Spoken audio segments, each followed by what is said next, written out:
ജീവിതശൈലി രോഗങ്ങളിൽ ഏറ്റവും പ്രാധാന്യമുള്ളതും അതുപോലെ തന്നെ കോമൺ ആയിട്ടും കണ്ടുവരുന്നൊരു അസുഖമാണ് കൊളസ്ട്രോൾ. കൊളസ്ട്രോളിന് നല്ല എഫക്റ്റും ഉണ്ട്, അതുപോലെ തന്നെ മോശം രീതിയിലുള്ള ശരീരത്തിലെ ബുദ്ധിമുട്ടുകളുണ്ട്. പച്ചക്കറികൾ കൂട്ടുക, അതുപോലെ തന്നെ ഇലക്കറികൾ, പഴങ്ങൾ അമിതമായിട്ട് കഴിക്കേണ്ട. അപ്പോൾ ഈ രീതിയിൽ ഡെയിലി നിങ്ങൾ ചെയ്യുകയാണെന്നുണ്ടെങ്കിൽ നിങ്ങളെ ലിപ്പിഡ് പ്രൊഫൈൽ പിന്നീട് നിങ്ങൾക്ക് ചെക്ക് ചെയ്യുമ്പോൾ ട്രൈഗ്ലിസറൈഡ് കുറയും, അതുപോലെ തന്നെ ടോട്ടൽ കൊളസ്ട്രോളും കുറഞ്ഞതായിട്ട് കാണാം.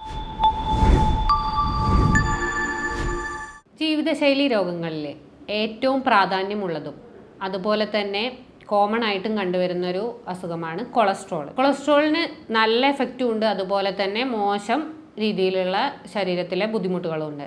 അത് മെയിനായിട്ട് നമ്മൾ കൊളസ്ട്രോൾ എന്ന് പറഞ്ഞു കഴിഞ്ഞാൽ മോശം രീതിയിൽ മാത്രമാണ് ചിന്തിക്കുന്നത്. എന്നാൽ അതിൻ്റെ ഗുഡ് എഫക്ട്സ് എന്താണെന്ന് നമുക്ക് ആദ്യം നോക്കാം. അപ്പോൾ കൊളസ്ട്രോൾ നമ്മുടെ സെൽ കോശങ്ങളിലെ ബിൽഡിങ്ങിന് വേണ്ടി സഹായിക്കുന്നുണ്ട്. അതുപോലെ തന്നെ ശരീരത്തിലെ വിറ്റാമിൻ ഡി അബ്സോർബ് ചെയ്യണമെങ്കിൽ, ആഗിരണം ചെയ്യണമെങ്കിൽ ഏറ്റവും വേണ്ട ഒരു സാധനം എന്ന് പറയുന്നത് കൊളസ്ട്രോളാണ്. അതുപോലെ തന്നെയാണ് ശരീരത്തിനൊരു ഊർജം കിട്ടാനും കൊളസ്ട്രോൾ സഹായിക്കുന്നുണ്ട്. പിന്നെ ശരീരത്തിലെ ലിവറിലെ ബൈൽ പ്രൊഡക്ഷന്, അതുപോലെ തന്നെ പല ഹോർമോണുകളുടെയും പ്രൊഡക്ഷന് വേണ്ടിയിട്ട് കൊളസ്ട്രോൾ സഹായിക്കുന്നുണ്ട്. എന്നാൽ ഇതേത് സമയത്താണ് നമുക്ക് മോശമായിട്ട് മാറുന്നത്? അപ്പോൾ ആദ്യം നമ്മൾ എന്താണ് നല്ലതെന്ന് അറിഞ്ഞു, ഇനി അതെങ്ങനെയാണ് നമുക്ക് മോശമായിട്ട് മാറുന്നത്. അപ്പോൾ എപ്പോഴാണ് ഇത് ചെക്ക് ചെയ്യേണ്ടത്, ഇതെങ്ങനെ നമുക്ക് നിയന്ത്രിക്കാം, ഇതാണ് നമ്മൾ ഇന്ന് ഈ വീഡിയോയിൽ പറയുന്നത്. അപ്പോൾ ആദ്യമായിട്ട് എപ്പോഴാണ് മോശമായിട്ട് മാറുന്നത്? അപ്പോൾ നമ്മുടെ ശരീരത്തിൽ ടോട്ടൽ കൊളസ്ട്രോൾ 200-ൽ കൂടുതലായി എന്ന് വിചാരിച്ചിട്ട് നമ്മൾ അത്ര കൂടുതലായിട്ട് അതിനെക്കുറിച്ച് ചിന്തിക്കേണ്ട ആവശ്യമില്ല. എന്നാൽ ട്രൈഗ്ലിസറൈഡ് എന്ന് പറയുന്നത് നമ്മളിപ്പോൾ ലിപ്പിഡ് പ്രൊഫൈൽ ചെക്ക് ചെയ്യുന്ന സമയത്ത് അതിൽ നമുക്ക് കാണാൻ കഴിയും ടോട്ടൽ കൊളസ്ട്രോൾ, അതുപോലെ തന്നെ ട്രൈഗ്ലിസറൈഡ്, VLDL, LDL, HDL, ഇങ്ങനെ നമുക്ക് സെറ്റായിട്ട് കുറേ കാര്യങ്ങൾ കാണാം. ഇതിൽ ട്രൈഗ്ലിസറൈഡ് 150-ൽ കൂടുതലായി കഴിഞ്ഞാൽ അത് നമ്മൾ ഒന്ന് കൂടുതലായിട്ട് ഊന്നൽ നൽകേണ്ട സാഹചര്യമാണ്. 150-ൽ കൂടുതൽ എന്ന് പറയുന്നത് ശരീരത്തിൽ ഏത് രീതിയിൽ വേണമെങ്കിലും ആ ഊർജ്ജം ഡെപ്പോസിറ്റ് ചെയ്യാനുള്ള, കൊളസ്ട്രോൾ ഡെപ്പോസിറ്റ് ചെയ്യാനുള്ള ചാൻസ് ഉണ്ട്. ഏത് രീതിയിൽ വേണമെങ്കിലും നമ്മുടെ ബോഡിയിൽ ബാധിക്കാം. HDL എന്ന് പറയുന്നത് ഒരു ധമനികൾക്ക് നല്ലതായിട്ടുള്ളൊരു കൊളസ്ട്രോളാണ്. ഈ HDL 60-ൽ കൂടുതൽ ആവുന്നതാണ് ഏറ്റവും നല്ലത്. LDL എന്ന് പറയുന്നത് മോശം കൊളസ്ട്രോളാണ്. അത് മാക്സിമം കുറയ്ക്കാനും നമ്മൾ ശ്രദ്ധിക്കണം. പിന്നെ ഇതെപ്പോഴാണ് ചെക്ക് ചെയ്യേണ്ടത്? ഈ ലിപ്പിഡ് പ്രൊഫൈൽ ചെക്ക് ചെയ്യേണ്ട ഒരു സമയം എന്ന് പറയുന്നത് നമ്മൾ ഒരു 9 മുതൽ 12 മണിക്കൂർ ഫാസ്റ്റിങ്, ഭക്ഷണം കഴിക്കാതെ നിന്നതിന് ശേഷമാണ് നമ്മൾ ലിപ്പിഡ് പ്രൊഫൈൽ ചെക്ക് ചെയ്യേണ്ടത്. ആ സമയത്തായിരിക്കും നമുക്കതിൻ്റെ കറക്റ്റ് വാല്യൂ കിട്ടുക. അതുപോലെ തന്നെ ഒരു 20 വയസ്സിന് ശേഷം നമ്മളൊരു 5 വർഷത്തിൽ ലിപ്പിഡ് പ്രൊഫൈൽ ചെക്ക് ചെയ്യുന്നത് നല്ലതാണ്. എന്നാൽ 40 വയസ്സിന് ശേഷം ഫാമിലി ഹിസ്റ്ററി ഉണ്ട് എന്നുണ്ടെങ്കിൽ, ഒരു കൊളസ്ട്രോളിൻ്റെ ഹിസ്റ്ററി ഉണ്ട് എന്നുണ്ടെങ്കിൽ നമ്മൾ വിത്തിൻ 6 മന്ത്, ഓരോ 6 മാസം കൂടുമ്പോഴും, അതുപോലെ തന്നെ ഫാമിലി ഹിസ്റ്ററി ഇല്ല എന്നുണ്ടെങ്കിൽ ഓരോ 1 ഇയറിലും കൊളസ്ട്രോൾ ചെക്ക് ചെയ്യുന്നത് നല്ലതാണ്. ഇത് അറിഞ്ഞു കഴിഞ്ഞാൽ നമുക്ക് എത്രത്തോളം നമ്മളെ ഫുഡിൽ മാറ്റങ്ങൾ ഉണ്ടാക്കാം, അതുപോലെ തന്നെ എന്താണ്, ഏത് രീതിയിലാണ്, HDL ആണോ കൂടുതലുള്ളത്, ട്രൈഗ്ലിസറൈഡ് ആണോ കൂടുതലുള്ളത്, അതിനനുസരിച്ച് നമുക്ക് ക്രമീകരണങ്ങൾ നടത്താവുന്നതാണ്. പിന്നെ എങ്ങനെയാണ് നമ്മുടെ ശരീരത്തിൽ കൊളസ്ട്രോൾ ഉണ്ടാകുന്നത്? നമ്മൾ ഫാറ്റായിട്ടുള്ള ഓയിലി കണ്ടൻറ്റ് കൂടുതൽ കഴിച്ചാൽ മാത്രമാണോ നമ്മുടെ കൊളസ്ട്രോൾ കൂടുന്നത്? ഇതാണ് നമ്മുടെ കോമൺ ആയിട്ടുള്ളൊരു ധാരണ. കൊളസ്ട്രോൾ കൂടുന്നതിന് കാരണം ഓയിലി കൂടുതലായിട്ട് കഴിക്കുന്നത് മാത്രമാണ്. പക്ഷേ എന്നാൽ നമ്മുടെ ശരീരത്തിൽ ഊർജ്ജം കൂടിക്കഴിഞ്ഞാൽ നമുക്ക് കൊളസ്ട്രോൾ കൂടും. ഊർജ്ജം എന്ന് പറയുന്നത് കലോറിയാണ്. നമ്മൾ പെട്ടെന്ന് ദഹനത്തിനൊരു സമയം കൊടുക്കാതെ പെട്ടെന്ന് എന്ത് ഉള്ളിലേക്ക് എത്തിക്കുന്നോ അത് ഫാസ്റ്റായി കഴിഞ്ഞാൽ, അതുപോലെ തന്നെ ഇപ്പോൾ ഷുഗർ ഡ്രിങ്ക്സ്, ഇപ്പോൾ പെപ്സി, കൊക്കക്കോള, ഈ രീതിയിലുള്ള എനർജി ഡ്രിങ്ക്സ് ശരീരത്തിൽ കൂടിക്കഴിഞ്ഞാലും അതിനെ നമ്മൾ കോമൺലി പറയുന്ന എനർജി ഡ്രിങ്ക്സ് ആണ്, ഊർജ്ജം കൂടുകയാണ് ചെയ്യുന്നത്. ഇത് ശരീരത്തിൽ ഡെപ്പോസിറ്റ് ചെയ്യും. നമ്മുടെ ശരീരത്തിനൊരു ശരാശരി ആൾക്ക് ഇത്ര എനർജി കലോറി വേണമെന്നുണ്ട്. ആ കലോറിയേക്കാൾ കൂടുതൽ, ആ ശരീരത്തിന് കലോറിയേക്കാൾ കൂടുതൽ കിട്ടിക്കഴിഞ്ഞാൽ അത് എവിടെയെങ്കിലും ഡെപ്പോസിറ്റ് ചെയ്യും. എങ്ങനെയാണെന്ന് വെച്ചാൽ, ഫസ്റ്റ് നമ്മൾ ഒരു കൊക്കക്കോള അല്ലെങ്കിൽ പെപ്സി കഴിക്കുന്നു. ഈ സമയത്ത് ഹൈ ഇൻറ്റൻസിറ്റിയിലാണ് ഊർജ്ജം എത്തുന്നത്. പക്ഷേ ആ സമയത്ത് നമ്മളൊന്നും ചെയ്യുന്നില്ല, എക്സസൈസ് ചെയ്യുന്നില്ല, ഒരു കാര്യം ചെയ്യുന്നില്ല എന്നുണ്ടെങ്കിൽ ആ ഊർജ്ജത്തിന് എവിടെ എത്തണം, അതുപോലെ തന്നെ എവിടെ ഡെപ്പോസിറ്റ് ചെയ്യണം എന്നറിയില്ല. അപ്പോൾ എവിടെയാണോ, രക്തക്കുഴലുകളിലാവാം, ചിലപ്പോൾ അല്ല പാൻക്രിയാസിലാവാം, അല്ല ചിലപ്പോൾ ലിവറിലാവാം, ഏത് സ്ഥലങ്ങളിൽ വേണമെങ്കിലും അത് ഡെപ്പോസിറ്റ് ചെയ്യാം. ഈ ഡെപ്പോസിറ്റ് ചെയ്യുന്ന സമയത്ത് അവിടുന്ന് അങ്ങോട്ടുള്ള ഫ്ലോ, ഇനിയിപ്പോൾ രക്തമാണ് അല്ല ലിംഫാണ്, ഏതാണോ ഫ്ലോ ചെയ്യുന്നത് അതിനൊരു ബ്ലോക്കേജാണ് ഉണ്ടാകുന്നത്.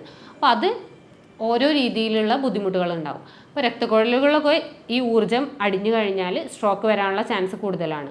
അതുപോലെ തന്നെയാണ് ബ്ലോക്ക്. ഹൃദയത്തിലേക്കുള്ള പമ്പിങ് കുറഞ്ഞു കഴിഞ്ഞാൽ ബ്ലോക്ക് ഉണ്ടാവും, അതിന് ശേഷമുള്ള പമ്പിങ്ങും നിൽക്കും. അപ്പോൾ ഇതാണ് കൊളസ്ട്രോൾ കൂടി കഴിഞ്ഞാൽ മെയിനായിട്ട് ബ്ലോക്ക് വരാനുള്ള കാരണം. അപ്പോൾ ഏത് ഊർജ്ജമാണെങ്കിലും നമ്മളത് നമ്മുടെ ശരീരത്തിന് വേണ്ടത്ര മാത്രം കഴിക്കാം. അപ്പോൾ നമുക്ക് ഓരോ ഭക്ഷണങ്ങളിലും എത്രത്തോളം ഊർജ്ജം ഉണ്ട് എന്ന് ആദ്യം നോക്കാം. ഇപ്പോൾ ഒരു 100 ഗ്രാം വെജിറ്റബിൾ എടുത്തു കഴിഞ്ഞാൽ അതിൽ 20 കലോറിയാണുള്ളത്. എന്നാൽ 100 ഗ്രാം ഫ്രൂട്ട്സ് എടുത്തു കഴിഞ്ഞാൽ അതിൽ 50 കലോറിയാണ്. എന്നാൽ 100 ഗ്രാം ചോറാണ് നമ്മൾ എടുക്കുന്നതെന്നുണ്ടെങ്കിൽ അതിൽ 200 കലോറി ഊർജ്ജമാണുള്ളത്. അപ്പോൾ അതിൽ തന്നെ നമുക്ക് മനസ്സിലാവാം കൊളസ്ട്രോൾ ഓയിലിൽ നിന്ന് മാത്രമല്ല ഉണ്ടാവുന്നത്, കാർബോഹൈഡ്രേറ്റ് ചോറ് കഴിച്ചു കഴിഞ്ഞാലും നമുക്ക് കൊളസ്ട്രോൾ കൂടാനുള്ള ചാൻസ് കൂടുതലാണ്.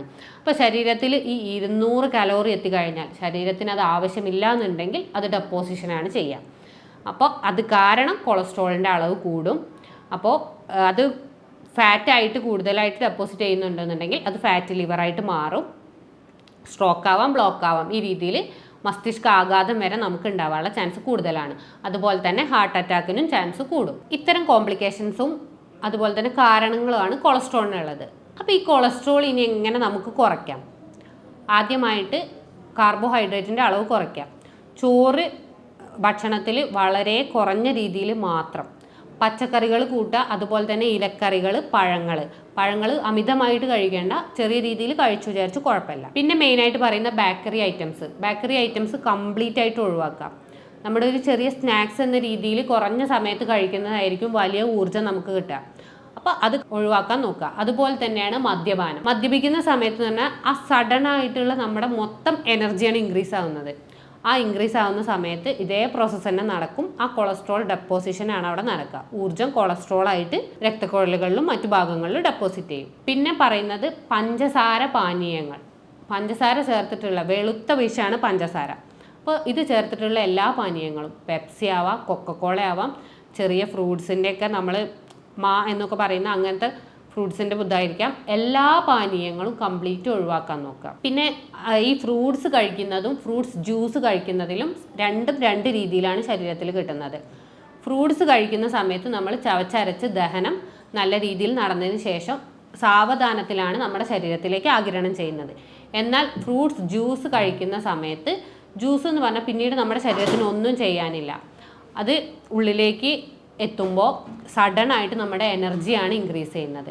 ഈ സമയത്തും ഇതിൻ്റെ ഊർജ്ജം കൂടുകയും കൊളസ്ട്രോൾ ഡെപ്പോസിഷൻ വരാനും കാരണമാകുന്നുണ്ട്. അതുപോലെ തന്നെയാണ് നമ്മൾ കഴിക്കുന്ന കേക്ക്, ഐസ്ക്രീം, ചിപ്സ്, ഇതുപോലുള്ള സാധനങ്ങൾ, ഇതെല്ലാം കംപ്ലീറ്റ് ആയിട്ട് ഒഴിവാക്കാൻ നോക്കുക. ഐസ്ക്രീമിനൊക്കെ ആ സഡൻ കിട്ടുന്ന പ്ലഷർ, ആ ഒരു ഊർജ്ജമാണ് കൊളസ്ട്രോളിന് കാരണമാകുന്നത്. പിന്നെ പറയുന്നത് ഒരു ഇറഗുലർ പാറ്റേൺ, അതിൽ നിന്നൊരു റെഗുലർ പാറ്റേൺ നമ്മൾ ഫോളോ ചെയ്യുക. നമ്മുടെ ശരീരത്തിൽ പല സമയങ്ങളിൽ പല രീതിയിൽ ഭക്ഷണങ്ങൾ എത്തിക്കഴിഞ്ഞാൽ ശരീരത്തിന് അത് വേണ്ട രീതിയിൽ യൂട്ടിലൈസ് ചെയ്യാൻ കഴിയില്ല. അത് കറക്റ്റ് ടൈമിലാക്കുക. ഒരു 1-1.5 മണിക്കൂർ മാറി വിചാരിച്ച് കുഴപ്പമില്ല, ഏകദേശം കറക്റ്റ് ടൈമിൽ ഫോളോ ചെയ്യാൻ നോക്കുക. ഇത്രയും കാര്യങ്ങളാണ് നമ്മൾ ഫുഡിൻ്റെ കാര്യത്തിൽ നിയന്ത്രിക്കേണ്ടത്.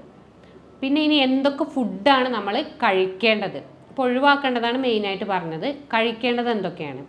നമ്മൾ സാലഡ്സ് കൂടുതലായിട്ട് കഴിക്കാൻ ശ്രദ്ധിക്കാം. വെണ്ടയ്ക്ക, ക്യാബേജ്, ബ്രോക്കോളി, കക്കരിക്ക, ക്യാരറ്റ്, ഇങ്ങനത്തെ സ്ഥിരമായിട്ട് പച്ചക്കറികൾ സാലഡാക്കി കഴിക്കാൻ നോക്കാം. അതുപോലെ തന്നെ ഇലക്കറികളും ശരീരത്തിന് നല്ലതാണ്. പിന്നെ പറയുന്നത് omega-3 ഫാറ്റി ആസിഡാണ്. അത് അയില, മത്തി, ചൂര, ഇതൊക്കെ കറി വെച്ച് കഴിക്കാൻ നോക്കുക. ഫ്രൈ ചെയ്തിട്ടല്ല, കറി വെച്ചിട്ട് കഴിക്കാൻ നോക്കുക. പിന്നെ പറയുന്നത് രാത്രി പഴങ്ങൾ കഴിക്കാൻ നോക്കുക. ഡയബറ്റീസ് ഉള്ളവർ, ഷുഗർ ഉള്ളവരൊന്ന് ശ്രദ്ധിക്കുക. അല്ല, കൊളസ്ട്രോൾ മാത്രമാണെന്നുണ്ടെങ്കിൽ നിങ്ങൾക്ക് പഴങ്ങൾ മാത്രം രാത്രി കഴിച്ചു വരച്ച് ബുദ്ധിമുട്ടുകളൊന്നുമില്ല. പിന്നെ എക്സസൈസ് ഡെയിലി ചെയ്യാൻ നോക്കുക. ട്രൈഗ്ലിസറൈഡ് കൂടി എന്നുള്ളത് ഇൻവെസ്റ്റിഗേഷനിൽ കണ്ടെത്തിയിട്ടുണ്ടെന്നുണ്ടെങ്കിൽ ഒരു അരമണിക്കൂർ ഡെയിലി എക്സസൈസ് ചെയ്യാം. വെള്ളം നന്നായിട്ട് കുടിക്കുക. ശരീരത്തിന് വെള്ളം എത്തിക്കഴിഞ്ഞാൽ തന്നെ കോശങ്ങളിൽ എത്തിക്കഴിഞ്ഞാൽ അത് ആ ഊർജ്ജത്തിനെ നമ്മൾ ലയിപ്പിച്ച് കളയാനും സഹായകമാവും. അപ്പോൾ വെള്ളം നല്ല രീതിയിൽ കുടിക്കുക. 25 kgക്ക് 1 ലിറ്റർ വെള്ളം എന്നുള്ള രീതിയിൽ ഡെയിലി കഴിക്കാൻ നോക്കുക. ഇത്രയുമാണ് നമ്മൾ ശ്രദ്ധിക്കേണ്ട കാര്യങ്ങൾ. പിന്നെ എന്ത് ചെയ്താലാണ് മാക്സിമം നമുക്കത് നിയന്ത്രിക്കാൻ പറ്റുക നോക്കാം. കഴിക്കുന്ന സാധനങ്ങളിൽ ചവച്ചരച്ചതിന് ശേഷം മാത്രം കഴിക്കുക. ഉമിനീര് കൂടിക്കഴിഞ്ഞാൽ നമ്മുടെ ആരോഗ്യത്തിന് നല്ലതാണ്. അപ്പോൾ ഫുഡ് ദഹനം നടക്കുന്നതിനും ചവച്ചരച്ചതിന് ശേഷം മാത്രം കഴിക്കുക. ഡയറക്റ്റായിട്ട് നമ്മൾ ജ്യൂസാക്കി കഴിക്കാതിരിക്കുക. ചവച്ചരയ്ക്കുമ്പോൾ അതിൻ്റെ അബ്സോർപ്ഷനും മെല്ലെ ആയിരിക്കും നടക്കുക. അത് കാരണം ഊർജ്ജം നമ്മുടെ ശരീരത്തിന് ആവശ്യമുള്ള രീതിയിൽ മാത്രമായിരിക്കും അബ്സോർബ് ചെയ്യുക. അതുപോലെ പിന്നെ ചെയ്യേണ്ട ഒരു മാർഗ്ഗം എന്ന് പറയുന്നത്, കൊളസ്ട്രോൾ കൂടുതലായി കണ്ടിട്ടുണ്ടെന്നുണ്ടെങ്കിൽ നമ്മൾ ഡെയിലി രാവിലെ എന്ന് പറഞ്ഞാൽ വെറും വയറ്റിലല്ല, രാവിലെ ഒരു 11 മണിക്ക് അല്ലെങ്കിൽ ഉച്ചയ്ക്ക് ശേഷം ഒരു 4 മണിക്ക് വെളുത്തുള്ളി ഒരു 3-4 അല്ലി വെളുത്തുള്ളി വായിലിട്ട് ചവച്ചരച്ചതിന് ശേഷം കഴിക്കുക. ജ്യൂസാക്കിയിട്ടല്ല, ചവച്ചരച്ചതിന് ശേഷം മാത്രം കഴിക്കുക. ഇതും കൊളസ്ട്രോൾ കുറയാനുള്ള കാരണമാവും. ഈ വെളുത്തുള്ളി എങ്ങനെയാണ് കൊളസ്ട്രോൾ കുറയ്ക്കാൻ കാരണമാവാൻ നോക്കാം. വെളുത്തുള്ളിയിലുള്ള അല്ലിസിൻ എന്ന് പറയുന്ന കണ്ടന്റ് ഉമിനീരുമായിട്ട് കൂടിച്ചേർന്ന് കഴിഞ്ഞാൽ അത് കൊളസ്ട്രോൾ കുറയ്ക്കുന്നതിന് കാരണമാവും. അപ്പോൾ ഈ രീതിയിൽ ഡെയിലി നിങ്ങൾ ചെയ്യുകയാണെന്നുണ്ടെങ്കിൽ നിങ്ങളെ ലിപ്പിഡ് പ്രൊഫൈൽ പിന്നീട് നിങ്ങൾക്ക് ചെക്ക് ചെയ്യുമ്പോൾ ട്രൈഗ്ലിസറൈഡ് കുറയും, അതുപോലെ തന്നെ ടോട്ടൽ കൊളസ്ട്രോളും കുറഞ്ഞതായിട്ട് കാണാം.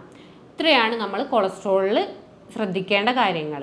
അപ്പോൾ ഇത് ബ്ലോക്ക് വരാനുള്ള വളരെയധികം ചാൻസ് കൂടുതലാണ്. അതുപോലെ തന്നെ മസ്തിഷ്കാഘാതം ഉണ്ടാവാനും കൊളസ്ട്രോൾ ലീഡ് ചെയ്യും. അപ്പോൾ ഇത് വളരെയധികം ശ്രദ്ധിക്കാം. ഇത്രയും കാര്യങ്ങൾ ചെയ്തിട്ടും നിങ്ങൾക്ക് കൊളസ്ട്രോൾ നിങ്ങളുടെ നിയന്ത്രണത്തിലായിട്ടില്ല എന്നുണ്ടെങ്കിൽ നിങ്ങൾക്ക് ഇതിൽ കാണുന്ന നമ്പറിൽ കോൺടാക്റ്റ് ചെയ്യാവുന്നതാണ്. ഞാൻ ഡോക്ടർ ഗോപിക, ഡോക്ടർ ബാസിൽ സോമിയോ ഹോസ്പിറ്റൽ, പാണ്ടിക്കാട്, മലപ്പുറം ജില്ല.